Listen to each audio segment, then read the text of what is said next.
Ketika bicara tentang darajah, Allah menggunakannya utul ilma, orang yang dikasih ilmu, agar orang berilmu tidak sombong dengan ilmunya. Sementara ajaran-ajaran lain selain ajaran Al-Quran, ajaran Al-Hadis tidak dibenarkan dalam ajaran Islam. Seperti jika ada orang yang mengatakan bahwa kemuliaan seseorang ditentukan oleh keturunannya. Siapa orang yang keturunan orang besar, maka dia orang yang paling mulia. Ini bukan ajaran Islam. Dalam Islam kemuliaan seseorang tidak dilihat dari siapa dia dilahirkan, tapi apa kualitas dia dalam kehidupan. Kemuliaan seseorang tidak dilihat dari siapa dia bapaknya, tapi dilihat dari seberapa besar takwanya kepada Allah Subhanahu wa ta'ala. Setiap ajaran yang berbeda dengan itu wajib ditolak dan tidak boleh diterima, karena tidak ada sumber dari ajaran Islam, dari ajaran Allah Subhanahu wa ta'ala. Orang yang mengaku dirinya keturunan Nabi misalnya, yang asli sekalipun, dia tidaklah lebih mulia dari yang lainnya, kecuali dia telah membuktikan kualitas dia dalam kehidupan dari sisi ilmunya, dan bagaimana akhlaknya dalam berinteraksi dengan sesamanya. Itu yang asli. Apalagi yang palsu. Orang ngaku turunan Nabi tapi palsu. Saya ibu-ibu telah meneliti secara ilmiah bagaimana pengakuan-pengakuan orang yang selama ini mengaku sebagai keturunan baginda Nabi. Setelah diteliti secara ilmu sejarah, ilmu nasab, ternyata mereka bukan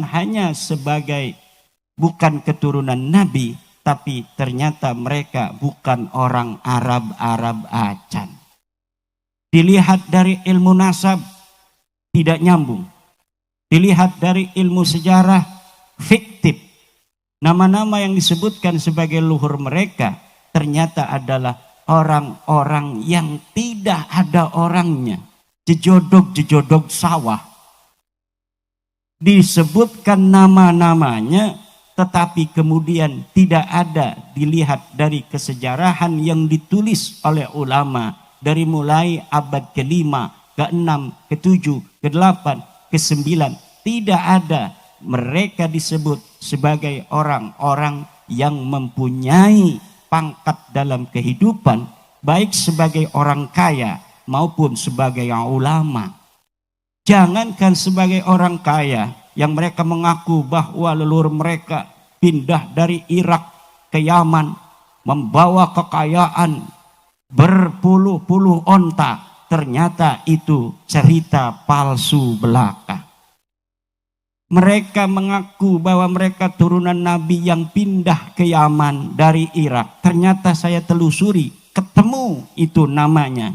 Memang Ahmad bin Isa adalah sebagai keturunan Nabi asli pakai sod.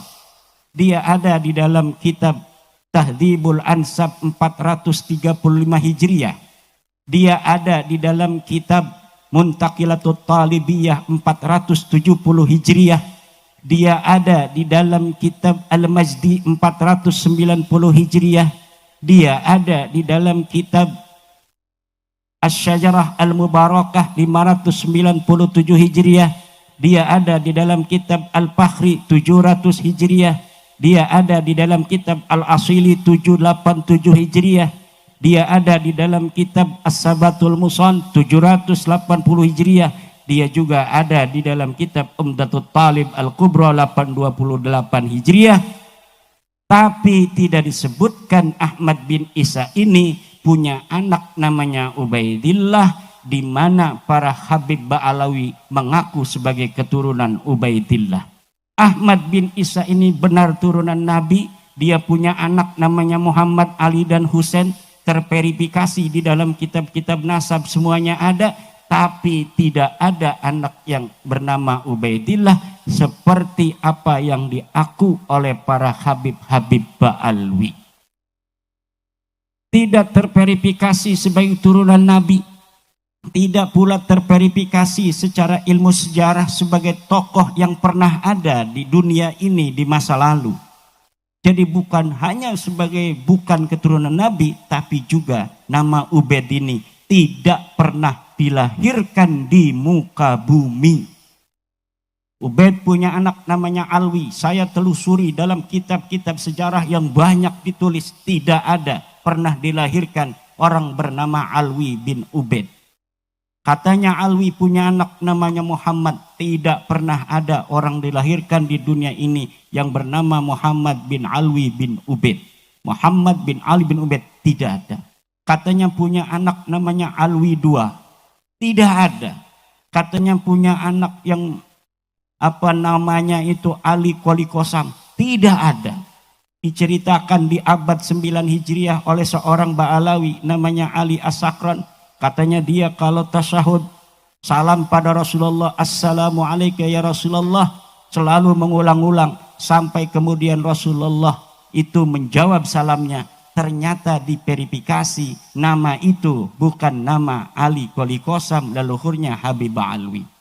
Ini yang saya teliti secara ilmiah dan sampai sekarang tidak ada jawaban untuk bagaimana mereka bisa membuktikan di abad di mana Ahmad bin Isa itu ada, yaitu 345 Hijriah.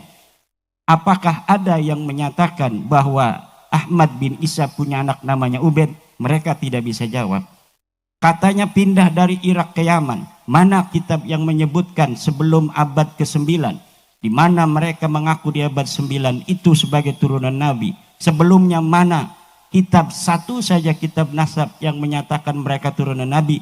Tidak ada. Padahal kitab nasab banyak ditulis di sepanjang tahun antara 345 sampai 895 Hijriyah. Kemudian saya tanya lagi, adakah satu kitab saja yang menyatakan bahwa Ahmad bin Isa ini pindah dari Basrah ke Yaman? Tidak ada. Saya dapat membuktikan bahwa Ahmad bin Isa ini ada di kota Madinah, di satu kampung namanya Kampung Surya, di mana Kampung Surya ini adalah salah satu kampung di Madinah Al-Munawwarah yang menjadi basis seluruh keturunan baginda Nabi. Ahmad bin Isa ada di situ 243 Hijriah dan tidak ada keterangan bahwa beliau pernah pindah ke Basrah atau dari Basrah pindah ke Yaman. Tidak ada. Dia orang Madinah, ada di Madinah. Wafatnya tidak disebutkan di dalam kitab Al-Ghaibah karangan At-Tusi di abad ke-5. Tetapi mengenai dia tidak punya anak namanya Ubaid, itu telah menjadi konsensus seluruh para penulis kitab-kitab nasab. Tidak ada Ahmad bin Isa alaihissalam mempunyai anak namanya Ubaidillah. Tidak ada orang namanya Ubaidillah ini pernah ada di Yaman. Kitab-kitab Yaman sudah ada. Tabaqat Fuqaha il-Yaman, Tabaqat Sulaha il-Yaman, Tarikh al-Yafi'i, Tarikh as-Suluk. Tidak ada yang nyebut nama orang nama Faqih Muqaddam. Tidak ada. Katanya wali mi'rajnya 70 kali. Tidak ada. Kalau Syekh Abdul Qadir Al-Jailani disebutkan sebagai seorang waliullah, itu ada di dalam kitab-kitab yang di mana dia lahir, dia hidup, itu ada ulama-ulama lain yang mencatat keberadaannya. Hari ini Imaduddin Usman ada di dunia ini tahun 2024. Nyari aja di Google Imaduddin Usman, akan banyak berita tentang Imaduddin Usman. Itu ditulis oleh orang lain membuktikan eksistensinya pernah ada. Kalau misalnya 1000 tahun lagi mau dicari, pernahkah ada di Lampung seorang bernama Kiai Ulin Nuha yang ada di Lempuyang. Pas dicari data-data masa lalu tahun 2024 ada berita Kiai Imaduddin Usman mendatangi pondok pesantren Darul Ulum asuhan Kiai Haji Ulin Nuha Al-Hafidh. Ada yang nulis ternyata, itu bisa ditelusuri. Dan kalau orang berbohong tentang sejarah, serapi-rapinya dia berbohong, pasti akan ketahuan dengan teori dan metodologi para ahli filologi dan para ahli teks.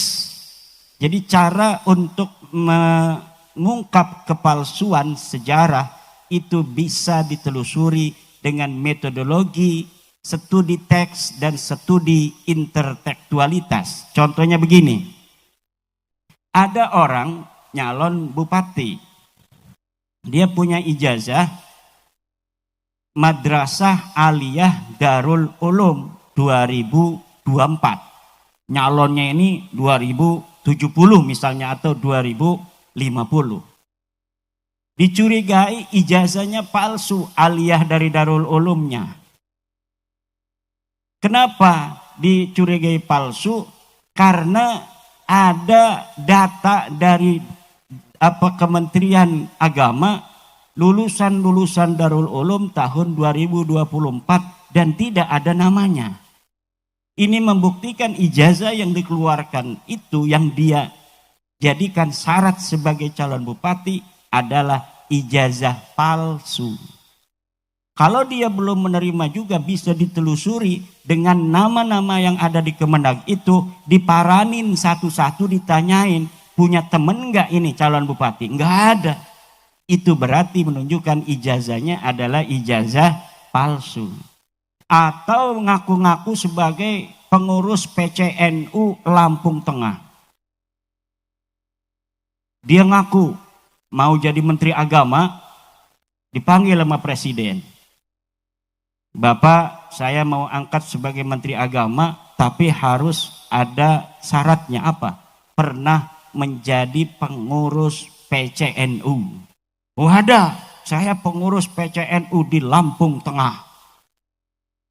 Dia bikin itu SK yang dari pusat PBNU, dia cantumin namanya dengan menghapus satu nama lainnya. Bagaimana cara mengetahui bahwa dia SK-nya palsu? Dengan teori metodologi intertekstualitas, yaitu muqabalatun nusakh, dengan membandingkan SK yang satu dengan SK yang lain yang dimiliki dalam tahun yang sama. Tentu misalnya Kiai Nur Hadi sebagai ketua PCNU yang mendapat SK dari PBNU 2024 kan ada nama-nama di bawahnya. Dibandingkan, misalnya calon bupatinya namanya Samlawi, ketua PCNU Kiai Haji Nur Hadi, terus ada nama-namanya. Dia nyelipin sebagai wakil bendahara PCNU Lampung Tengah tahun 2024. Pas dilihat punya Kiai Nur Hadi, tidak ada nama Samlawi ini sebagai wakil bendahara. Kemudian sekretarisnya Kiai Nur Hadi yang sekarang juga hadir sebagai bendahara atau wakil sekretaris PCNU. Ditanya, mana SK kamu tahun 2024? Ini SK saya. Dilihat lagi bener nggak ada nama Samlawi. Yang ada nama Samlawi hanya di SK-nya punya Samlawi ini. Ini membuktikan bahwa pengakuan Samlawi ini sebagai pengurus PCNU di Lampung Tengah adalah palsu. Dan itu yang saya lakukan untuk mengetahui kepalsuan sejarah Ba'alwi. Dia menulis dalam kitabnya tahun 895 Hijriah bahwa kakeknya namanya Faqih Muqaddam ada di kota Tarim sebagai ulama mujtahid mutlak. Kemudian mempunyai ayah namanya Ali, punya kakek ulama besar Muhammad Sohib Mirbat yang menyebarkan madhab Syafi'i yang ada di Yaman. Kemudian punya ayah Muhammad Sohib Mirbat ini namanya Ali Qoli Qosam yang juga ulama besar. Setelah saya gunakan metodologi intertekstualitas, yaitu dengan cara mengambil seluruh kitab-kitab yang dikarang pada abad itu, tidak pernah disebutkan nama-nama dari keluarga Ba'alawi, baik dia sebagai Ulama maupun sebagai manusia saja tidak disebutkan. Ulama-ulama lain disebutkan. Ada yang dibunuh, ada yang mendapat kemuliaan, ada yang diangkat sebagai mufti. Disebutkan nama-nama ulama itu di kitab itu. Tetapi keluarga Ba'alawi leluhurnya, Faqih Muqaddam, Shahib Mirbat, tidak ada di kitab-kitab sejarah Yaman. Mereka mengatakan, ini ada 180 kitab yang telah mengesahkan nasab mereka. Betul. Sekarang, kenapa? Karena dari mulai ngaku 895 Hijriah sampai sekarang itu sudah 500 tahun. Dan dari mulai 895 Hijriah mereka menulis kitab-kitab yang banyak. Nulis kitab terus sampai ada ulama juga mengutip dari kitab-kitab mereka. Sehingga hari ini banyak kitab-kitab yang menyatakan bahwa mereka turun nabi.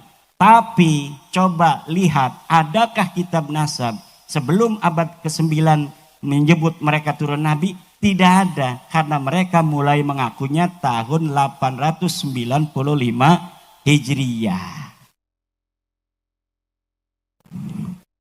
Ini barokah banget ini. Gerimis-gerimis, alhamdulillah.